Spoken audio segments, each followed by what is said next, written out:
Welcome into the Cool Grandpa podcast. I'm excited to have you here because we are sitting down and having the very first grandparent Cracker Barrel.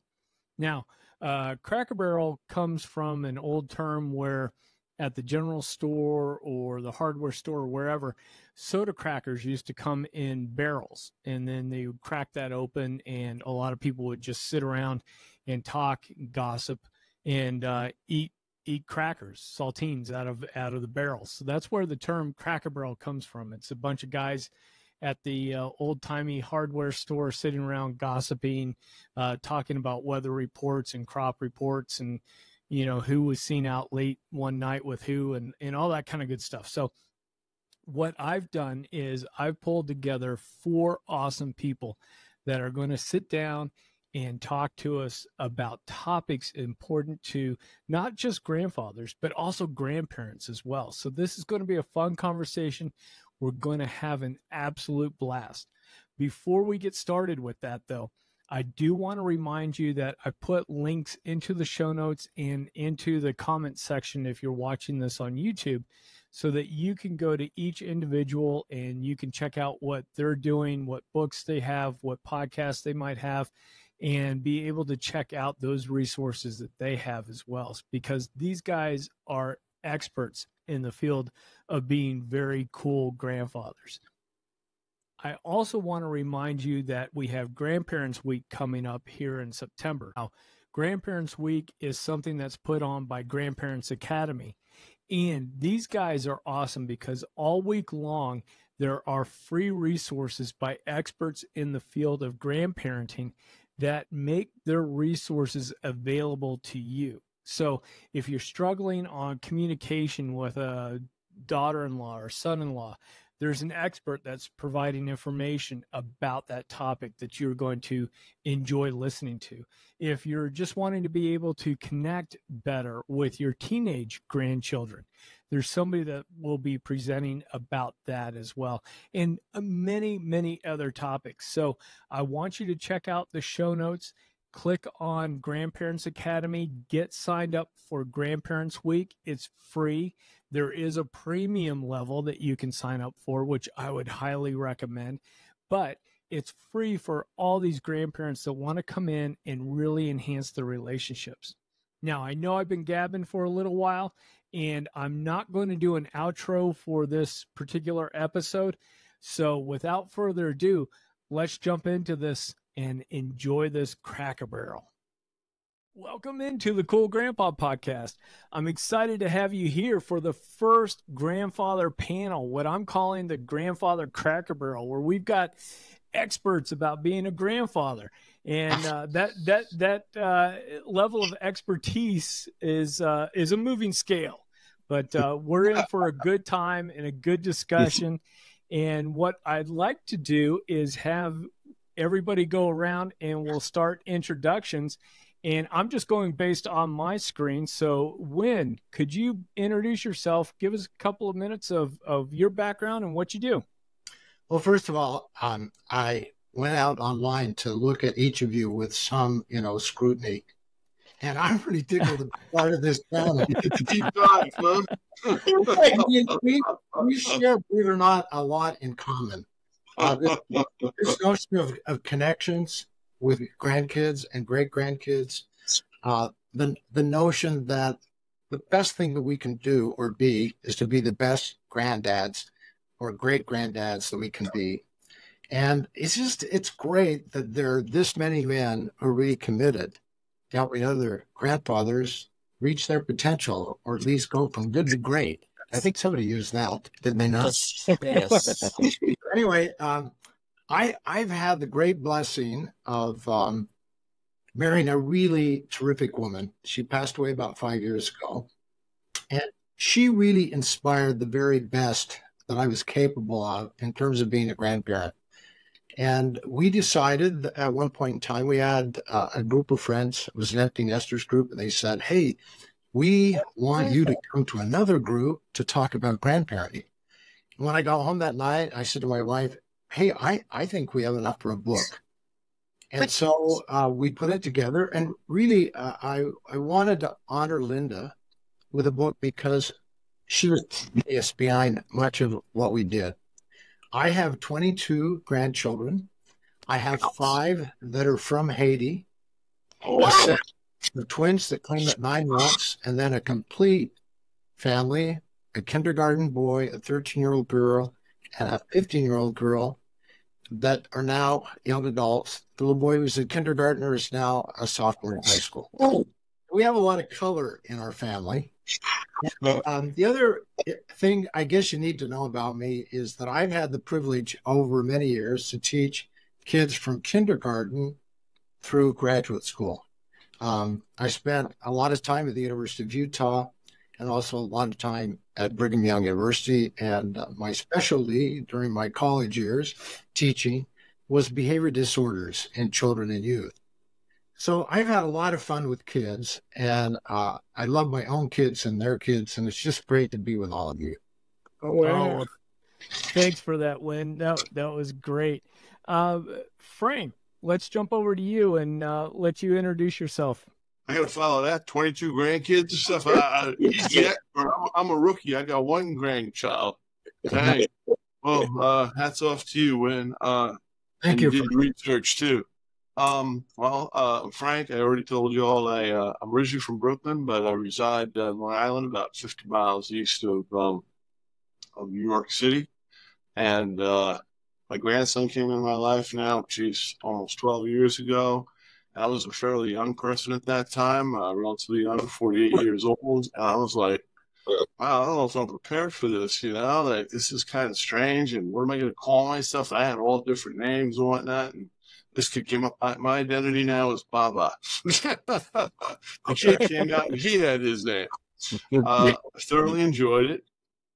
He has elicited things out of me because I don't have any of my own biological children. I married a beautiful woman who happened to be a widow when I met her and had 3 adult kids. So I never had that opportunity to do the whole, baby and, fathering thing. And to be honest with you, I wasn't sure, given my own upbringing, if I wanted to be a dad. I was afraid I might repeat some of the things that I had experienced. I didn't want to repeat that script. Not that my dad was a terrible person or anything, but there were just some things that I just wasn't sure. I had some anxiety about that. And this kid has elicited things from me that I didn't know were inside. I've written a number of children's books. He's my muse. I had never done much in the way of creative writing before, and I have now self-published about 10 children's books, all inspired by or with him in them. He's also gave me a redo, I've thought, in recent years on my own childhood. If you're looking behind me, I started buying them Hot Wheels cars that I enjoyed as a kid. He didn't glom on them the way I did, but I now have about a half a dozen display cases back there. So I don't know. I think is there a 12-step program for that? It's just worse things I could be into, but I thoroughly enjoyed it. It has been a transformative experience. I was so flattered when Greg reached out to me because I was kind of a nerd and I was bullied and I wasn't exactly in the in circle as a young person in school. When I heard that I was going to be on the cool grandpa, I said, my name and cool in the same sentence. That's a win for me, man. So here I am. I feel privileged to be in the company of you gentlemen who I really love that in our time, I was talking to a young man that in the gym just before I got here. I went to the gym after work and I told him what I was doing. And I said, it's kind of neat how we're more involved. He's a young father, so we talked about Father's Day. I said, isn't it great how we are more involved in our children's lives? And I said, I always hated that stereotype that men are not nurturers. And he resonated with that. He said, yeah. I said, everybody puts the baby in the girl's hands, but nobody gives the guy in general a chance, or at least when I was growing up. I'm going to be 60 this year. Proud of that too. It took me 60 years to get this good. I've been marinating. I'm making my buddy Papa James laugh. I'm proud of that. I embrace it. I'm not embarrassed about it. I'm loving it. And you know, I don't think there's anything inherent in men that we cannot be nurturers. It's just that we haven't often been given the opportunity, and there's been societal stereotypes that women are the nurturers and men are we're the breadwinners. Well, I'm glad that we're breaking that stereotype. We're busting that apart and saying, hey, look, we too can step up and be nurturers to young people in our lives. In fact, I ran 2 after-school programs. I work with people as a career counselor. It's my day job. And these are people who are not only unemployed, but they have fallen to try to find some public assistance and often there's children involved. And sometimes we get to talking about some of the things. I don't know half of what goes on with some people. Sometimes they do disclose to me. Lastly, I am a person with mental illness and finding mental health habits on the side. And I was just looking on the news about the Surgeon General and what he had to say about social media and young people. And I said, I think he might be onto something. With that, I don't want to hog the mic, so I'm going to turn that over. Right? Thank you for this opportunity. Oh, He's yeah. so You're quiet you're and shy. welcome. It's crazy. What's that? You're so quiet and shy. It's crazy. I was one time. Hey, Papa Jamie, why don't you go ahead and introduce yourself and represent the West Coast? Yeah, but then my family's still like they're from New York, they're from Brooklyn, so I'm bipolar. I can't. I know. I can't. I am James Papa Jamie Lott Jr. I was Papa when Papa was not in yet for grandparents. I became a young grandparent in my 30s. So that's why I started my show. Really, I'm a grandparent. It's been out for 3 years. We've been voted best grandparent podcast and all kind of things. And I'm in a book coming up that Greg got me to. And I've been doing a lot of speaking about being a grandparent, a young grandparent. The face of the grandparent is changing. That's what I do. But I am a certified life coach, professional organizer. I have a doctorate in divinity. I'm also an owner of a media company, and I do books, music, TV shows, podcasts. I work with all the networks. I've been doing all this for about 20 years almost. I changed my life at 40, and after being a farm and ag specialist, doing that for years. And years ago, I was a nurse. But my first job, I was a day camp counselor, and also I come from a family of 12. So kids were always in my life completely. Now, I'm not married. I don't have a lovely wife or nothing. I have baby mamas. And proudly. And I have 2 daughters. I have 5 grandchildren. I have 1 granddaughter and 5 grandsons, which is 4 grandsons. It's because I didn't have sons. We'll talk about it later in the show. So I have that. I'm from Los Angeles, California. I live here by the airport and by the water. I love it. And I was close to my grandparents, and I was close to my grandfathers. I am multiracial. I come from Dutch, French, Creole, Puerto Rican, Caribbean, Black, Asian, all kind of heritages. My grandparents were all different races. I speak 3 languages, and so that's been. And my grandkids, and it's so funny. One of my grandsons just graduated high school. I just got sent pictures today. It was Rylan, one of my grandkids. Nice. I just got them today. It's just kind of funny before we do the show. And that's me at 3 years old behind me. I'm standing in front of a Grundig record player from Germany. And I actually have that record player still. That's my introduction. Well, I don't want to talk more as we get it. Wow. And Neil, representing the coastal Carolina region. Yes, I have the distinction. I think Wynn run the most grandkids, but I'm the oldest. I'm a great-great-grandpa. Way up behind me is a picture of me holding my all 5 generations in that picture, of which I am very proud. Yes. Sort of a neat little quick origin story. And my son and I went to a seminar back at Web 2.0. StomperNet was the organization at the time. And we learned about keywording.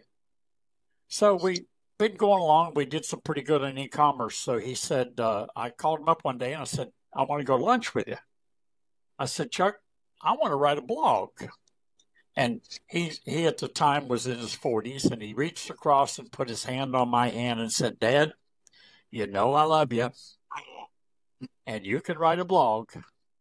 And 2 or 3 of the people in the family will listen to it or read it for a while, and it'll all go away. But go ahead if you do. And I said, well, I'm committed. I want to write a blog. He said, okay, if you're going to write a blog, pick something you think you're really good at. Pick a topic that has a pain point. Poke the pain point, and then offer a solution. I said, I'm the best grandpa I know. It's been 20 years ago. I wrote my blog, caringgrandparents.com, which is still alive. And that's the name of my 4th book I'm writing on grandparenting. I had 1,000 people a month coming to that site and when it in its height. So don't listen to your kids. No, just but that's how I got in because of grandparenting. And the other thing that I will say in form of introduction, I'm a connector.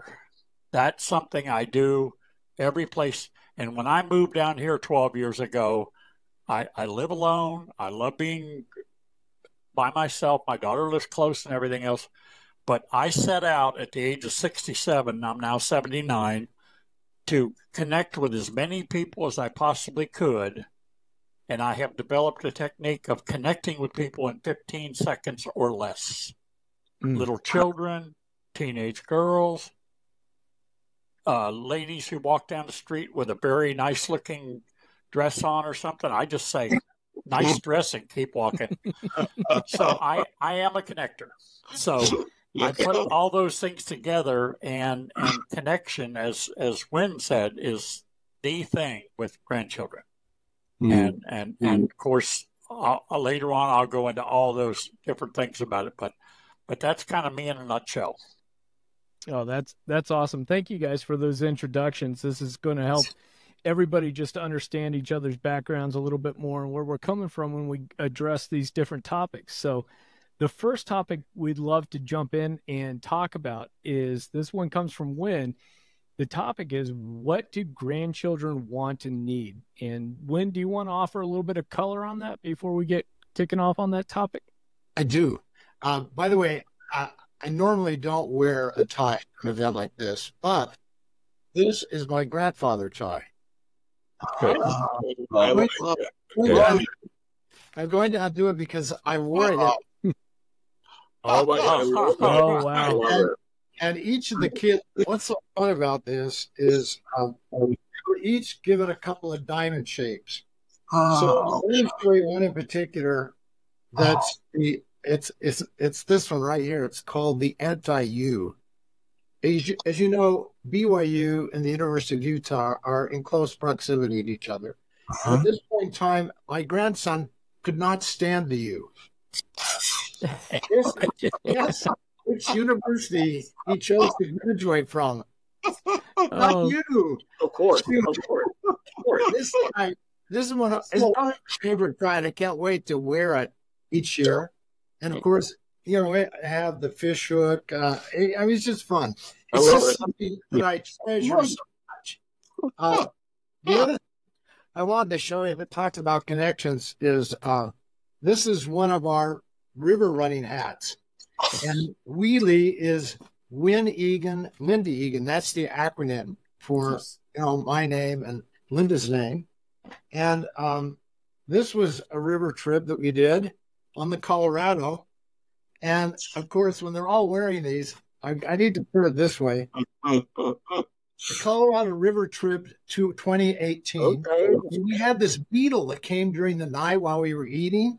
And it was just kind of fun. So each kid, you know, made their own hat. And my newest hat, I mean, they go like this. I mean, I put this on, okay? And I wore this to our last, you know, birthday. And they go, Grandpa, what's with the hat? I said, I just like it. I kind of feel happy. You know? And one of the kids said, well, you look kind of Jewish in that hat. I said, well, what is it about the hat that's Jewish, you know? And then another one said, no, it looks really German. You know, you're looking really serious now. Anyway, have a lot of fun with kids. I think one of the first things, and I love the fact that Neil has set the stage with this connection idea, because I want to use kind of a silly metaphor. One point in time, and I was working with a lot of college students, and we would have a retreat at the very beginning of the year. And I spent an entire year with them. And usually I would take a ball of yarn and toss it. And I would say, you know, I'm Wynn Egan. This is something I love to do. I love to play the ukulele, love to sing, like to play sports. And then I would toss the ball to someone else until we had this network where we were all connected. But what happens on one of these events, because I spent 3 or 4 years doing that, I forgot the yarn. And I thought, oh, I have the perfect thing. I'm going to get a roll of toilet paper. So I have this roll of toilet paper, and I introduce myself, and then I hand the roll to someone else. But you have to do it really carefully, because at the beginning of any relationship, it's easy to have the relationship sever. In other words, not make the connection. But once you lay down a lot of connective tissue with your grandkids, you're well on your way. Yes. So I don't want to take away from, you know, this notion of connection, because I believe that responding to the wants and needs of your kids is all about connecting. And there's so many things. Here's kind of, though, a provision I'd like to put in place. The needs of very young grandchildren are demonstrably different from kids who are college age or high school. So you have to make some adjustments in things that you do. But I can tell you this, that young grandchildren love to have your attention. They love to have you play with them. And one of the best things you can do for your grandkids is to engage in a thing that I call on-screen listening. In other words, they don't get the sense that you need to get on to something else. And you're not listening for an opening to say something. You're listening to really understand them, to know what they're thinking about, what they're feeling, what they want to do. The other thing I would say is, at first, when we did this book, we thought we'd call it intentional grandparenting, but we discovered that that title had already been used. But this notion of being really purposeful in what you're doing. So, for instance, these river trips that we go on, oh my goodness, it's just amazing. What can happen in a kayak with someone who's a little bit afraid of the water? And that night when you're sitting around the fire, you help them kind of say, well, what was it that you learned about yourself today? What were you really proud of? How did you deal with maybe some anxiety that you had about doing something that was, brand new for you? Now, above and beyond that, there's some other ways to frame this notion of needs. One is, every child that I know, every youth, any adults that I know, they want to feel significant. Another way of saying that is they want to feel loved. They want to feel appreciated. Another thing that's in that same venue is grandkids want to feel confident. They want to feel like they're growing, that, oh my goodness, they're changing, and the things that they're doing are something that you really value or like. I have one of these. Diane, who's listening in, this is a picture of a VW that I drove in Germany. And I love that picture. And I actually bought it at a fundraiser. And her name is Mary Jane Harmer. And she's now a freshman at the University of Utah. So one of the things you do, one of the needs that they have is this need for affirmation that I can be somebody. I can really grow. I can realize my dreams. Another idea is they want to feel powerful. Now, that sounds kind of funny, but powerful is, you know what? I know that you know how to make good decisions. I mean, I'm willing to let you even make some mistakes. But I want you to feel powerful. I want you to feel like you're in control, that I'm not telling you what to do, but you have the good sense to behave well. Another thing that I think it goes without saying is they want to have fun. So when they are with you, they want to come away from the experience saying, "Oh my goodness, that was so much fun. The food was so good." Okay, And I love being with my grandfather. I love being with my grandmother, or whatever the event is. So I don't want to take this too far, but needs, okay, are vary according to the age, okay, and the kind of experiences that they're having. And if you have the good fortune, as Diane has, by the way, Diane's listening in, she said, you don't have 22 grandchildren, you have 33. I married this wonderful woman, and she has 11 grandchildren. So it's just been great. And her grandkids are just spectacular. So to be twice over makes a big difference. So, Wynn, if I can just jump in real quick, I'd love to get some of the other folks' ideas and stuff around what you were saying before we move on to the other topic. I would welcome that. So what do you guys think about this, what grandchildren need? I mean, Wynn covered a lot of great stuff, but any other ideas, any other thoughts from the group? I do have what I call a hook with my younger grandchildren. I am the king of the upside down hug at AARP. And the way that happens is you grab them by the arm, smiling at them, and you sort of draw them in, and you say, Rodney, do you know what Grandpa Neil loves about you? And they keep coming in and coming in. And when they get them in, he says, what? You turn them upside down and shake their lunch out of them. It is a connection. My 34-year-old grandson now, jokingly, he's 6'4" and he's 280. He says, Grandpa Neil, I want my upside down hug. I call that a hook. That's a connection with my young grandchildren. Anyway. Oh man. That's Greg, let me just piggyback on that idea. I haven't made this yet for my blog, but I have about 15 handshakes that kids really love. The one that they never understand very well is the garbage man handshake, but I won't get on that right now. It's really fun. Is I put my hands like this, and hold the hand, and I say, what handshake do you think this is? And they say, well, I don't know. And then I grab their hands, and it's a hug. I love you handshake.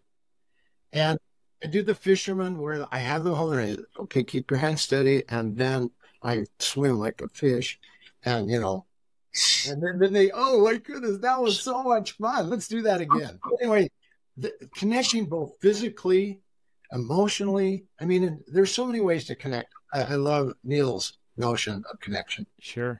And I'd like to move on now to talk about Frank's topic that he had, and that was what have you learned from your grandchildren? I don't know, Frank, if you have any, before we get started all talking about it, do you have any background on that one that you want to share, or is it just what it is? Yeah, matter of fact, I wrote a couple things down before we started. Well, I didn't bring props or anything like that, though. I'm feeling really like, wow.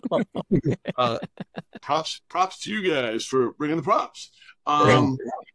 I have, right, thank you there, thank you. I appreciate you, I feel you. I have learned the value and the importance of play. And as somebody who has a master's in education but always hated school, because I differentiate between the love of learning and the process of how we do schooling in our culture. That's a whole other podcast though. Is play.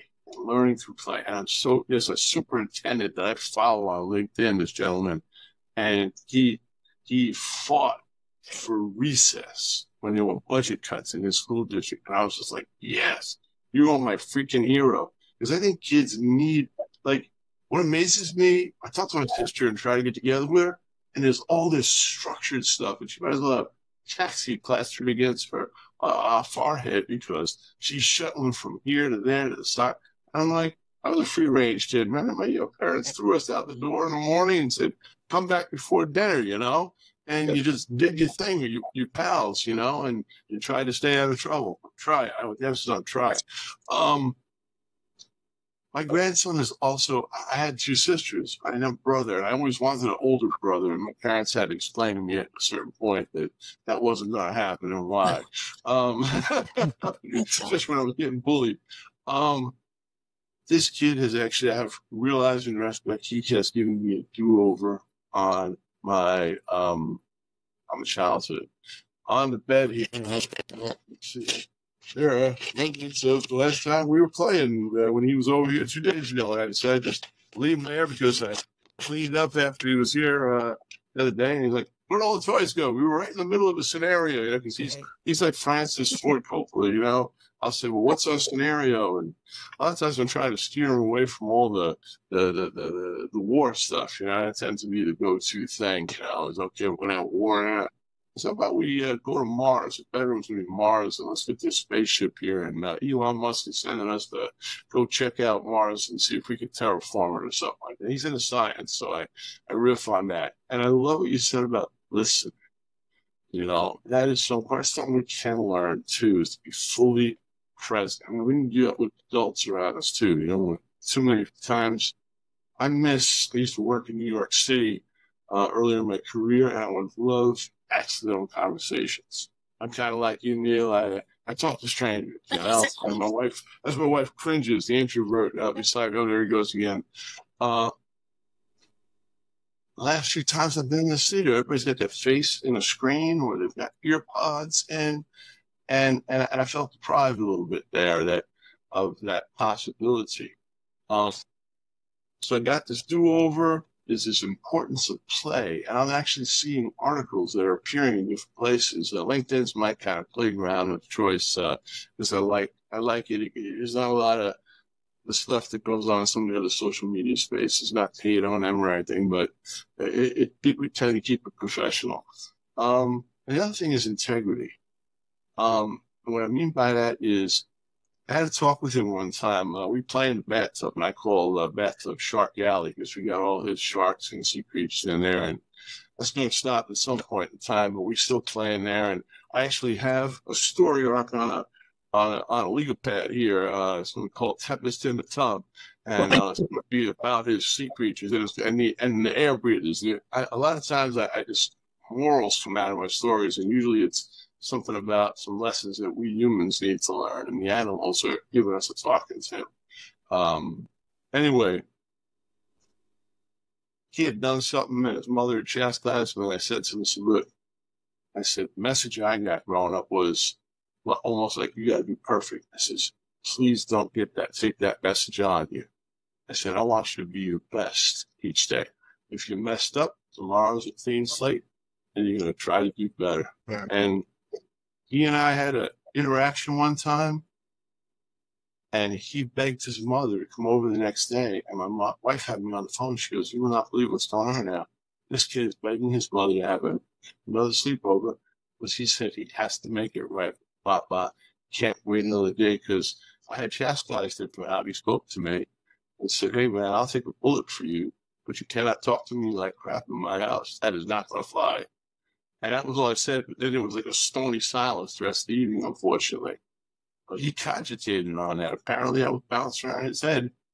And I cannot believe the integrity that this little boy had, which is, I've had adults that don't have that integrity to make amends.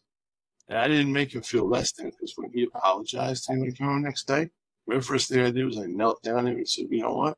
It takes two to have a conflict, so I'm sorry. From my part in our differences, because that was something that no adult ever said to me, even when they had, done me wrong. I'll leave it there. Oh, that's awesome. I think I'm just going to jump in with on this one. So the thing, all my grandkids are 6 years and under. The thing that was interesting to me is how quick the grandkids can sometimes forgive their different their friends, their relationships. Those connections are very elastic. You know, that seems to be a little bit of a thing. And here's the thing: he's up on top of a slide playing pirate with a little girl at his preschool or whatever. He probably did something to make her mad. Anyway, he was no longer on top of that slide. And the result was he had a 90-degree bend in his forearm, where he ended up breaking both bones in that forearm. The event and stuff wasn't great, of course, I'm hearing from my son, I've got to hold him down while they're setting the bones. This isn't fun. You know, it's like, yeah, I get that. Kids break bones. You broke bones. Had to do it.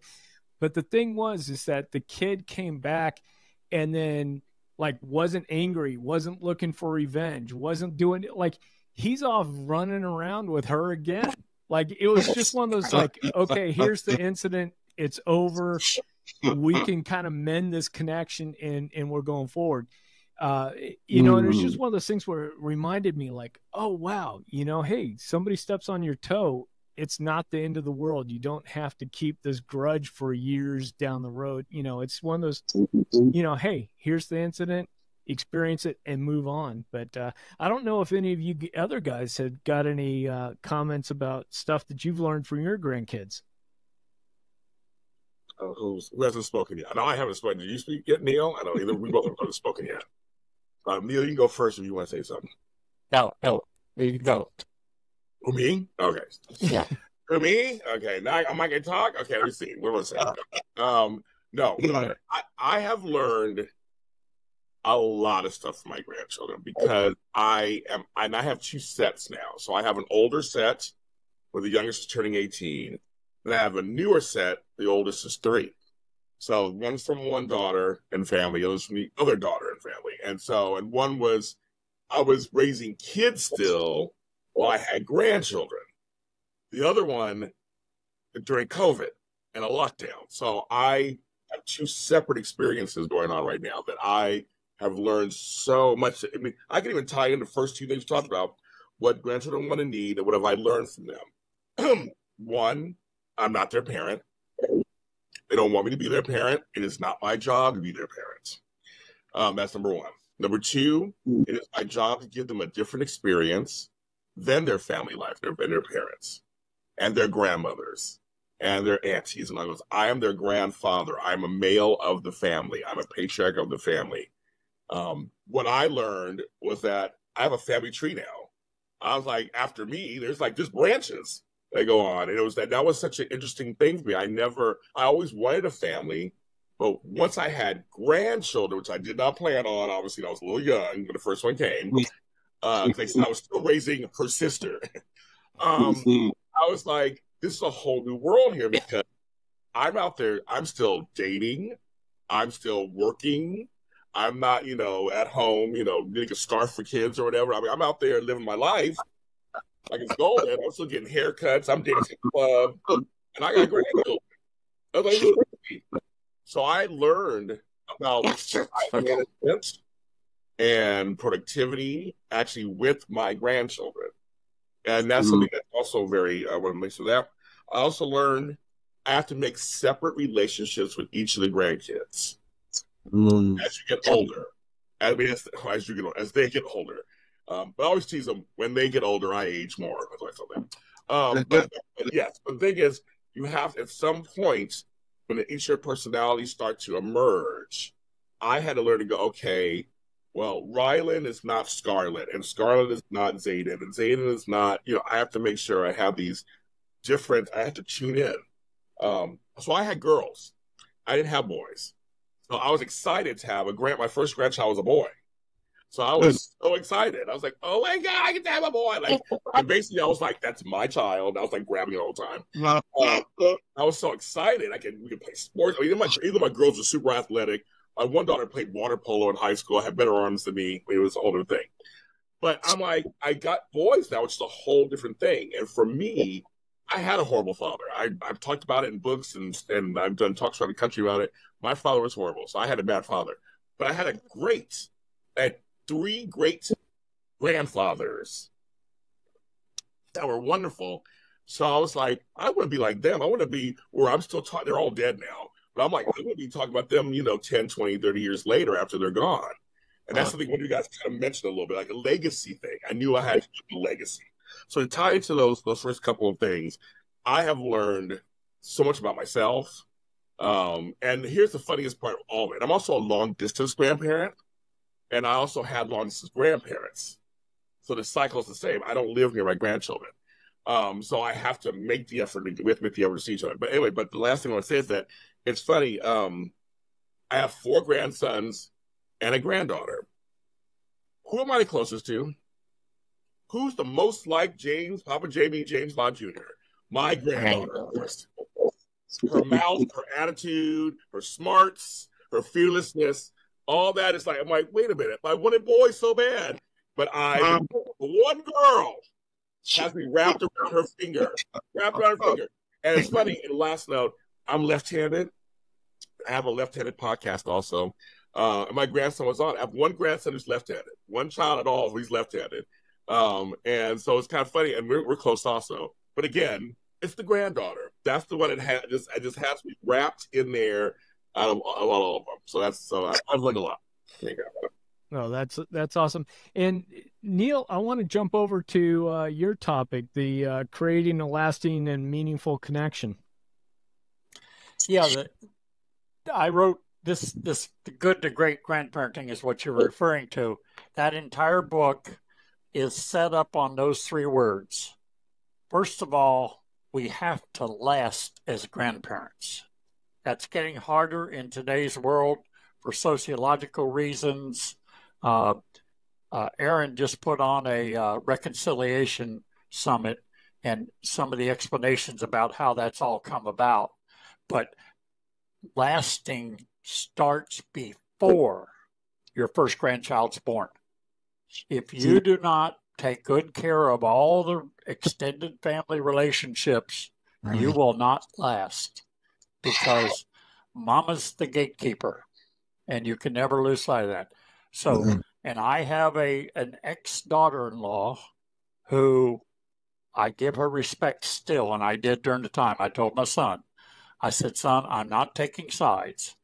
I love you, but my granddaughter's important enough for this to work. And granddaughter's 19. So the meaningful part of the lasting, meaningful connections, one of the things that we have to do as grandparents is up the quality of our questions. Socrates taught us that. It is a matter of making sure we're asking better questions. And I tell a story in the book, and I won't go into the whole story now, but I had asked two of my, one grandson was 14 at the time, and my other granddaughter was 16, his sister. And I asked him, what kind of things are you fearful about at school and in world in general? We got into such a deep conversation because she started. He wanted to then get in. Their mother walked by. She turned around and sat down at the table. This went in 25 minutes on one question. So if we up the quality of our questions, I ask questions to learn and I listen, as Wynn says, but you don't ask judgmental questions. You don't lead them. You just depend on their own intelligence. So that's the meaningful part of that. And the connection is an ongoing thing. You have to grow from 3-year-olds to my 34-year-old grandson, who I got a text from that would probably put tears in all of you men's eyes recently about what I meant to him. And you keep those connections alive, whatever it takes. I've been through, 50% of them are going to get divorced. You have to figure out how to work through that. But the connection with the grandchildren, so lasting, meaningful connections. And everything I do is in the best interest of my grandchildren. And that I can put up with a whole lot of extended family misbehavior and on behalf of my grandchildren. So that's kind of how I got to that. And I'm still, the Caring Grandparents book, I'm going to add into that grandparents that are raising their grandchildren. I'm doing a part 1, part 2. That's another thing. But I'm not sure I want that kind of connection, to be honest with you. That's a very difficult thing. But no matter what it takes, you're connected to them. They trust you. You make them feel like they matter, to what Wynn was saying. And if you can help a child learn that they matter, especially to you, but to the world in general, you've added value in their life. So that's what I mean by a lasting, meaningful connection. Well, that's awesome. Neil, I want to say something real quick. Yeah. Sure. Neil, this what's funny you say that because with one of my daughters in that family, I'm the only grandfather left. The other grandfathers passed away. So it's a lot of women in that family. And they're all, I'll say it, all like hens. They're all gathered together and all the family get-togethers, right? And Papa Jamie breezes into town. Mr. Hollywood coming into town with gifts and presents and everything. But you're right, it's like I have to almost fight them a little bit, but not fight them. But like let them know I'm not one of the hens. I am a rooster. And I'm here for my part as the male lead in this family. I'm not you guys. I'm not gonna treat the grandkids the same. So the grandkids respond to me differently than do to them, as they should. Right, Neil? As they should.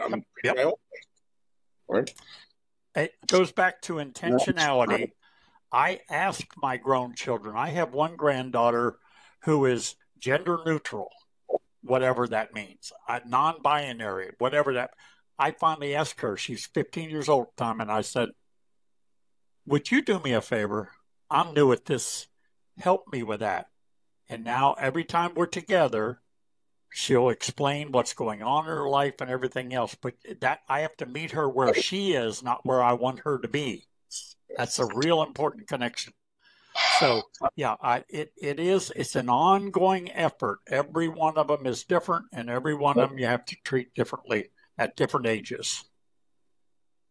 I could jump in on that. Wow, a lot of wisdom bombs in there falling.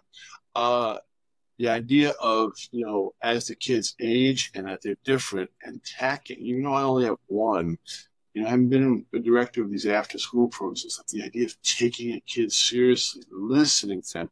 We underestimate kids and don't listen to them so often, or we listen, but we don't really authentically hear. You said something there too, James, that really spoke to, right?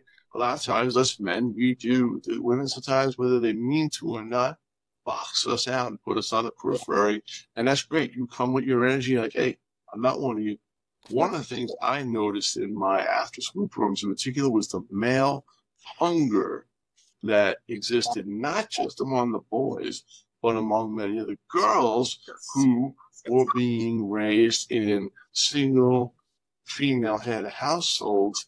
And therefore, they didn't have that male energy. So I always was seeking out male tutors. It was not always easy to find them, but when I could, and they just had a different energy that they brought to the table.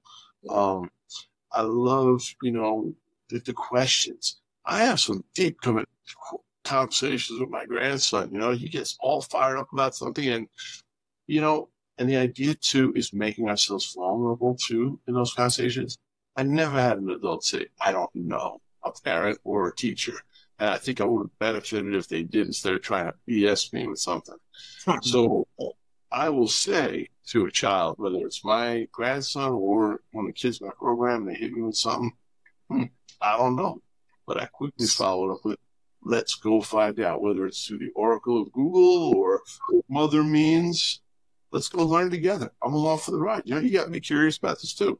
He's talking about freaking Dyson spheres to me the other day, and now I'm a sci-fi fan, so I actually knew what the hell he was talking about. Well, I found he's always making me watch YouTube videos on this thing or that science thing. I found something about Dyson spheres. I just stumbled on CNN this morning, and I emailed it to myself, and I said, show this solution. And when he comes over for his sleepover on Friday, I'm like, I got a video for you to watch. I've been doing my research. So, Frank, what Frank was so funny is I always say when I have problems with my electronics, I give them to the grandkids. They do it.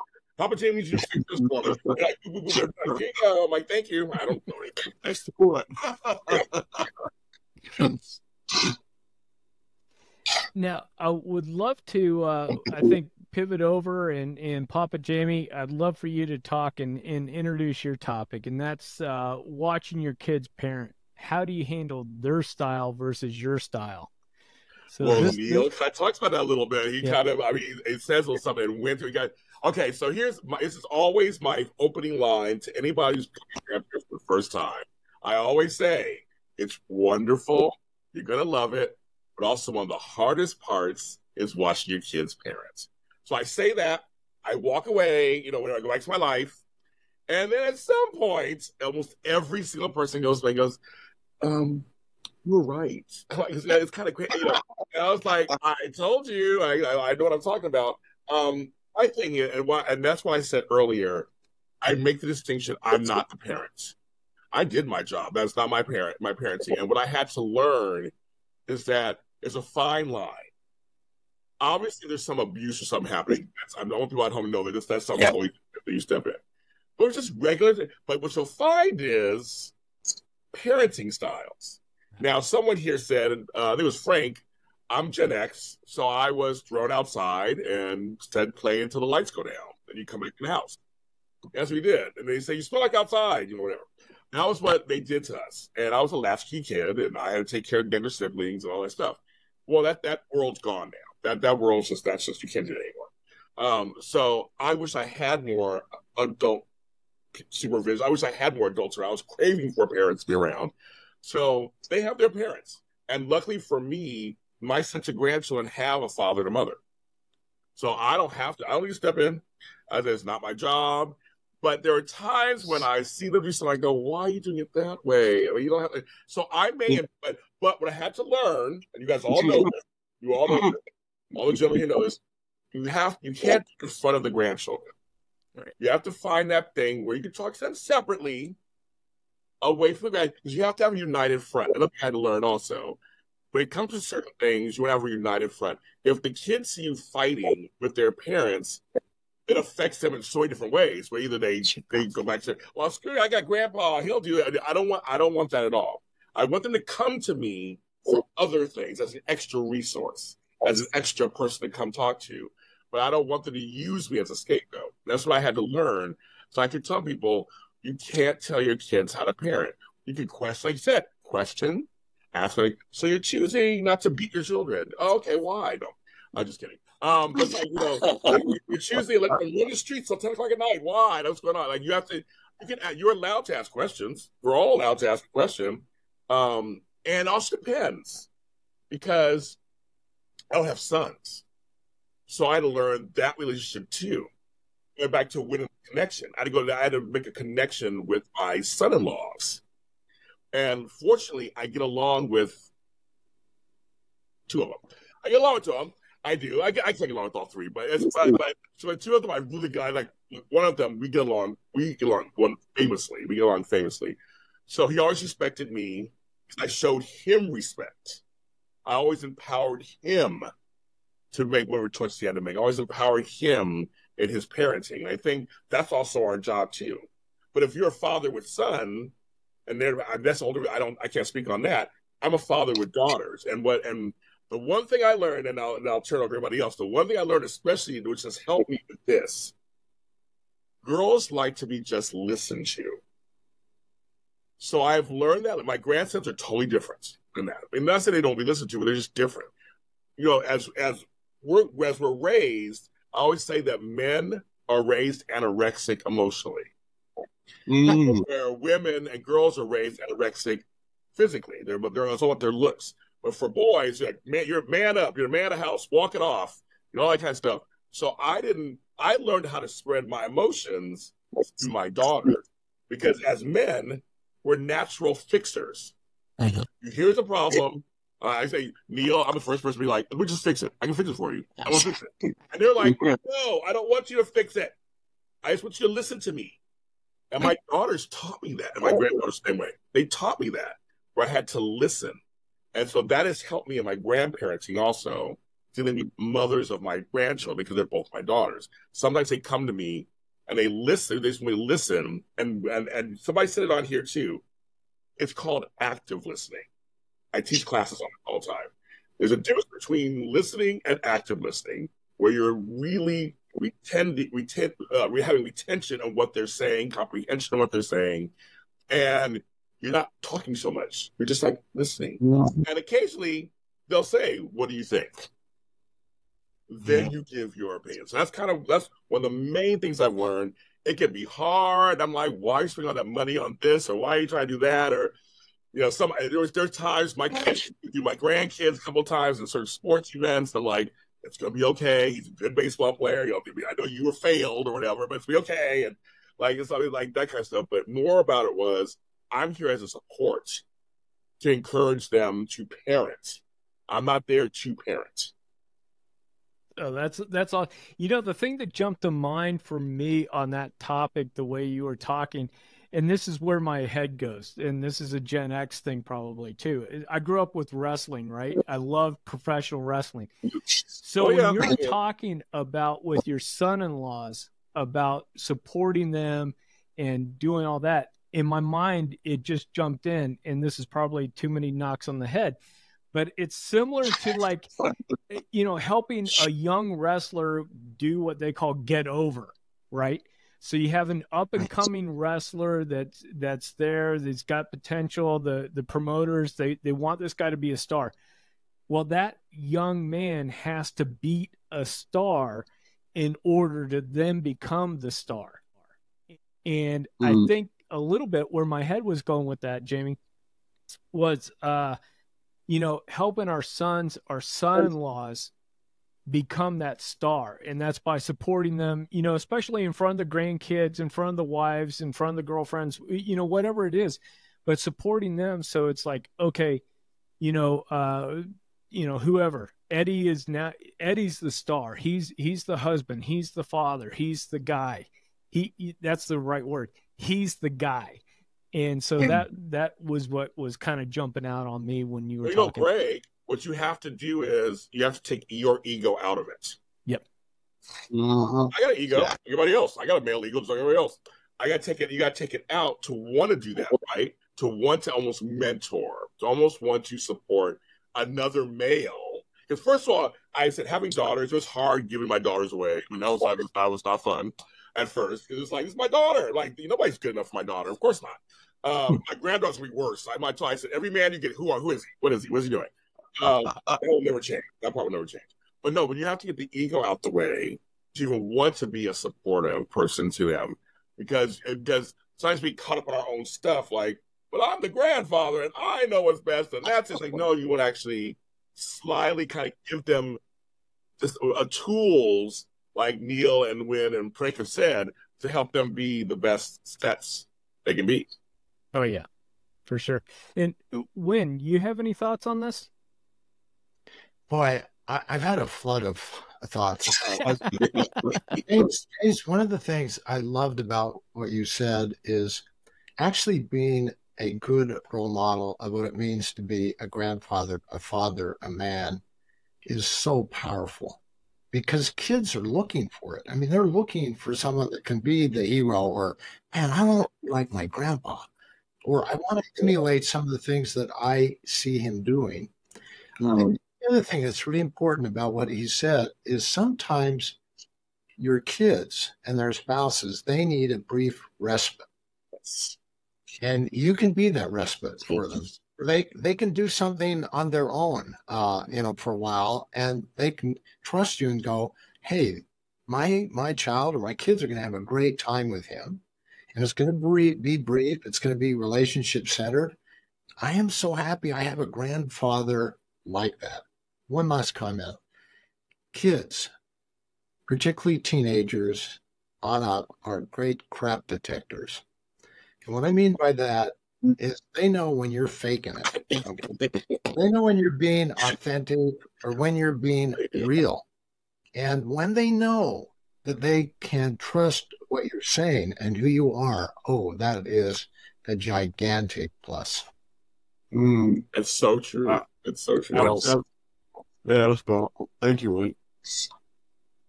Well, guys, we've been on here for a little bit. What I'd love to do is I'd love to keep going for another hour or two, but I think what I want to do though, podcast, a 5-hour podcast. Yeah, welcome to the Greg Payne experience. Forget exactly. Joe Rogan. We're no exactly. It's on forever. Is it going to be painful? Yeah. I'm sorry, I couldn't resist. You gift wrap that. Oh, yeah. But I'd love for us just to take a moment, go around, any final thoughts. Also, let people know where they can find you if they wanted to connect, learn more about you or your projects. And I will be sure to put into the show notes links to websites and books and all that kind of good stuff. So, Frank. Greg, well, yeah. Oh, excuse me. Well, it's on my mind. Neil, I loved what he had to say about the notion of the parents are the gateway to your grandchildren. And it's amazing to me. I have some dear friends that I think are just top of the line. They seem to me to be healthy, mature, kind, sensitive, understanding. But they will say to me, when I have some sons-in-laws who can't stand me, or I have two daughter-in-laws that they don't really even like us. And I think one of the things we have to do, and I think Neil talked about this in part, is you need to do everything you can to open the gateway. Diane, who's here in the room with me, has two dear friends, one in particular who for probably the space of 2 or 3 years just had this awful relationship with her daughter-in-law. She couldn't see the child. She posted things and found out they didn't want things about her. But over time, because she's really patient and really responsive to what she's experiencing, now has a really powerful relationship with this daughter-in-law. So I think sometimes what we want to do is we want to help people know that the door might be closed, but if you do certain things, the likelihood of its opening gets better. Well, yeah, but when again, it's that ego. I'm sorry. I think people don't realize. Yeah, sometimes you meet people, you're like oil and water. It does happen sometimes, and I do have a son-in-law, which is like we get along, but there's like there's stuff there. But I know for me, I always have to check myself that I'm not adding to it. Like what I'm trying doing. Like when I'm in this situation. The last little funny thing, I remember when they had their first kid.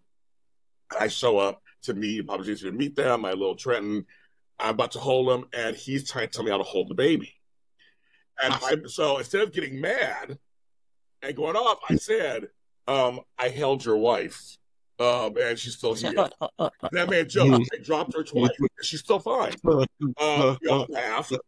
But see, I could have went a whole other direction, right? I could have been like, well, I know how to hold. I know how to hold. I gotta be like, I didn't do all that. I said, James, it's a little annoying, but he's a first-time father himself. He's being at least he's being very cautious. But then after it was fine. We laughed about it. I had a baby in one arm and a drink in the other. I was just worked out, so I was fine. But it's like, it's what we bring. It's also our energy. Right? And I think you three you two grandfathers. I mean, the three I just met. I can tell you guys are really good grandfathers and great grandfathers. So, Greg, I'd like to add something that when I was a youth minister at my church, this is to Winds Point. For 3.5 years, I had a couple dozen wonderful young teenagers, and I encouraged all of them to have a significant adult other than parent. And I think as grandparents, if we approach this whole thing being that, it won't work with all your kids because some of them will, some of them won't.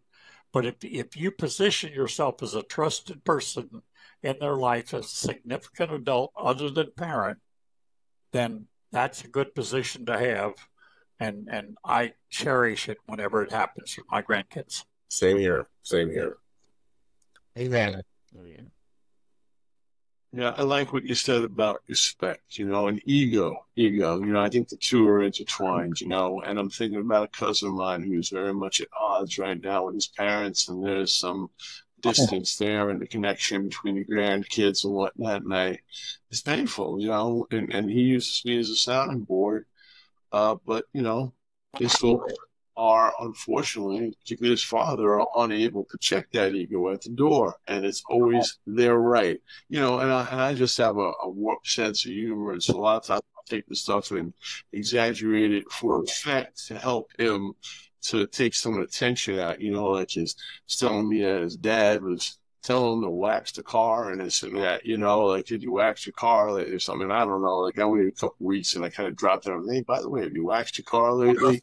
And, you know, with stuff like that where it's like, yo, Dad, I'm almost a 50-year-old grown-arse man, you know? And I can do this. I can handle it. I have raised 2 young boys. One is nearly 18. The other one is, you know, his kid's a little genius, and he's in his early teens. You know, and that was one of the things I think that caused a lot of disharmony between my own father and I. Is that when I came home from college, my mother and I made a definite switch in our relationship, and she actually approached me and said, I want to have a closer relationship with you, and how do I do that? And she changed how she was communicating. It was peer to peer. Dad, unfortunately, was unable to make that transition, and so there was always this up-down dynamic going on. And you know, I think we all kind of chafe at that sort of thing. You know, we want to be respected. We want to have autonomy, and I think that was interwoven in some of the comments we made, like giving kids autonomy and allowing them to make mistakes too. Sometimes there's just some harebrained stuff that's going on, but you know, this kid had me write a letter to a vice president at Boeing because he had me draw a plane that he designed that I took mechanical drawing in school. And so we did this design, and then I looked up the guys, and this vice president of Boeing wrote back to me and said, hey, we are developing a plane like what you talked about with solar panels and this and that. And I love that this gentleman took the time, and I wrote him a thank you letter. I said, thank you for giving this kid encouragement. I said, this thing may go nowhere else. I said, but what you did was so powerful. I said, you took him seriously. You validated him. And that is something I think we need to do with all kids, whether they're ours or mine. You know, we got a courtyard here in my apartment complex, and one of my neighbors was joking with me because I was out there playing with kids one time, and I was right on the ground. We had digging in the tree. I forget what the hell they thought was they were going to find, but they were digging, and I was down there with them. And not time I got home and I didn't even get my suit off and stuff. And he was saying, hey, let me do these push-ups. And I'm not out here. Let me show you how to do it. So I'm in my full suit and tie doing push-ups. And the neighbor yells out and goes, Frank, you're the biggest kid in this courtyard. I said, yeah, you know what? I've been called worse. But to show them that we can be vulnerable again, you know, and to take their concern seriously, you know. They were, whatever it was they were doing, I was along for the ride. And it's good, you know. I mean, that doesn't mean it's all rainbows and unicorns and whatnot all the time. You know, he's a tween now, so he's feeling his oats a little bit, and I'm having to tack my sails and trying to navigate that a little bit. You know, he's not that little kid that just sort of whatever I did, you know, is great. Since he's pushing back a little bit, but that's okay. That's growth. You know, so I'm just trying. You know, it's so funny. Last month was my birthday, and my grandkids now they can text me, which is very strange, but they can do that. Text. And my oldest one was like, "Happy birthday, James." I go, "Who's that?" He's like, James. He goes, "Hey, it's your birthday." Where I go, "Yes, my birthday, but who am I?" I was like, I don't know where all of a sudden I became James. I wasn't Papa Jamie anymore. So it's kind of fun. I did that on purpose, and we laughed about it. It's like they try their stuff, so it's fun. Yeah. I know, dude was something I had to push back on. I got that too. I'm not your dude. I'm not your bro. Thank okay. You. I said the same thing. I'm not your dude. I'm like, you're duding me. Are you duding me? You say a lot of stuff to me, but I'm going to be addressed as Baba or Grandpa or whatnot. But you know, maybe some other stuff. But as long as it doesn't come out of your mouth, it's okay. My mom used to say, "You can say anything you want, as long as it doesn't come out of your mouth." I'm all that. Call me anything. Don't call me late for dinner. I'm that kind of fine. Late for dinner. But Greg, it's a show to end. We're all talking too much. It's a show to end. No, and he told us it was going on for 5 hours. Yeah, exactly. He was kidding. I think he was kidding. I don't know. Come on, Greg. It's your show. Yeah, no, I wanted to. This was great. All of a sudden, we're getting some great interaction and everything going on here at the end. But yeah, why don't we go around? Neil, why don't we start with you? Where can people find you and reach out to you if they want to? The best place is caringgrandparents.com. Okay. That's the blog I started that my son said would never work. That was 15 years ago. And then I have 3 books under Neil Taft on Amazon, and I'm writing the 4th now that'll be carrying grandparents titles. So that's the way to get a hold of me. Awesome. And Papa Jamie, how about you?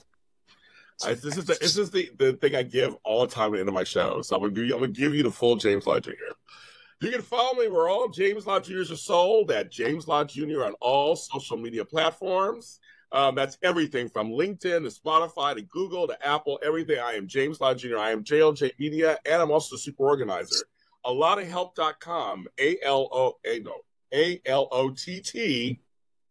of help.com. As you find it. And for this podcast reason, I'm promoting Really, I'm a Grandparent. Comes out every Saturday morning. I talk to people about all kinds of issues about being a younger grandparent. So we talk about dating, we talk about, like I said, raising kids, raising the grandkids while you're younger, and other topics when you became it. So if you want to be on the show, folks, if you became a grandparent in your 30s or 40s, contact me and you can be on the show. We talk about what that's like. And that's everywhere, all streaming platform services. Awesome. Nice. Awesome. Is it too late for me to lie about my age, James? You know, Neil, all three of you guys can come on my show, period. You guys have open invitations to come on my show. No matter. You guys are good. We'll love the conversation, Neil. Come on. Awesome. Hey, Frank, how about you? What's the best way for folks to reach out if they want? Probably the best place. Thank you, Greg, by the way, for having me on. I feel honored to be in such good company with you, gentlemen. And the best place to find me, my playground, is linkedin.com, and you just put my name in there. And as far as I know, Pomada is not a very common surname. We come from a very small island off of Sardinia, and one of these days I'll get to visit it off of Italy there. But you can find me there, and love to connect with you, and you can see all my little things pearls of wisdom I try to drop, or sharing other people's pearls of wisdom. I do a lot of that too. Sure. So take it and spread the joy. Oh, that's awesome. And when we'll wrap up with you, how can people get in touch with you? Well, first I want to say this has really been stimulating and very helpful. I hope that the people who benefit from your recordings will enjoy it as much as I have. I think the ideas that I generated were spectacular. I mean, it's just been a great evening. Yes. You can reach me at grandparentingonpurpose.com. I have a blog there, and it is Grandparenting on Purpose, and it's written by myself and Linda. Now, I got to ask you, based on Neil's, feedback about when he started his blog, did your sons ever tell you that wasn't going to work out? Yeah. Well, what's interesting about it is a lot of what's on my blog is tied to my grandkids. And one of the things I love to do, which Greg knows about, is birthday letters. And one of the blog entries is titled Just What I Needed. And it's a picture of Elizabeth, who's now close to probably almost 30, getting this letter as a newly married, woman, saying, Grandpa, this is exactly what I needed. And so the blog is designed to really introduce you to things that, I hope will be helpful to men who really care about being grandfathers and grandmothers. Oh, that's awesome. Yeah. And guys, I really appreciated your time this evening and for being on here and sharing your wisdom with us. This has been an absolute blast, and I hope everybody has a good rest of the evening. Yes. Thank you. Great meeting you. Take care, guys. I'm going to send you all a book. I'm going to follow all you guys. I'm going to follow you. Love it. I'm going to follow all you guys. Next time you're in Brooklyn, where to look me up. I know. We gotta go have some Junior's cheesecake. Oh, you just said the magic words. I know. Junior's cheesecake. We gotta do it. Greg, thanks for gathering us together. It wasn't too painful. Yep. I'll keep riffing on that. I'm sorry. That's all right. We'll yes. we'll talk to Send it out. Love for you guys all. Yeah. Yes, Thank you guys thank you all so much. All right. Yeah. A lot of wisdom here. Yes.